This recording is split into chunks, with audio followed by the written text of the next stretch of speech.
Les pistolets à impulsion électrique, appelés plus communément taser, sont de plus en plus utilisés par les différents corps policiers. Le fonctionnement du taser est simple. Pour charger l'arme, l'agent doit insérer une cartouche à l'avant du pistolet.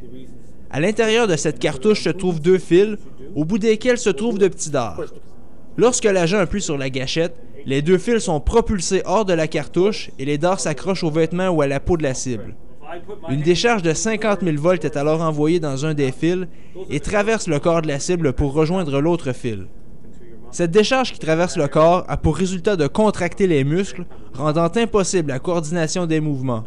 Afin d'éviter de blesser la cible, le taser est calibré pour donner des décharges de 5 secondes seulement. Le taser, pour nous, est une arme intermédiaire. Elle est utilisée lorsqu'une personne donne des signes d'agression et également là, pour neutraliser une personne qui serait hors contrôle. Malgré l'ambiguïté, il ne faut pas confondre taser et arme à feu. Il s'agit de deux outils complètement différents, utilisés par les policiers dans l'exercice de leurs fonctions. Le pistolet neutralisant et l'arme à feu ne peuvent pas être comparés.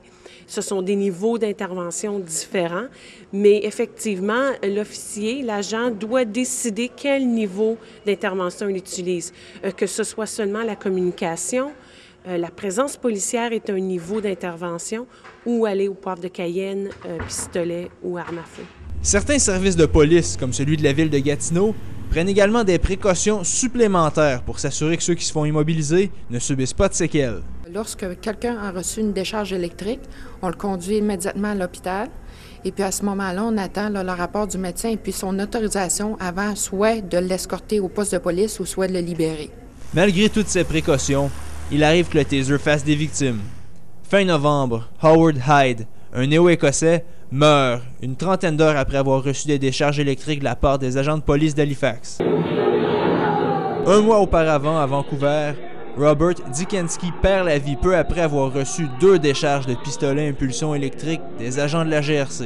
In these incidents, like what happened in Vancouver, for example, lors de ces incidents, comme ce qui est arrivé à Vancouver, il y a probablement eu une erreur sur la force du choc administré et cette personne ne s'en est jamais remis. Erreur ou pas, les pistolets à impulsion électrique peuvent être très dangereux pour le corps. Lorsque la décharge électrique traverse le système nerveux, les conséquences peuvent être désastreuses et même mortelles. L'effet est comparable à celui du venin d'un serpent. Un comité de l'ONU a récemment qualifié le taser d'instrument de torture. Mais plusieurs corps policiers du pays continueront de l'utiliser, malgré le moratoire exigé par les familles des victimes.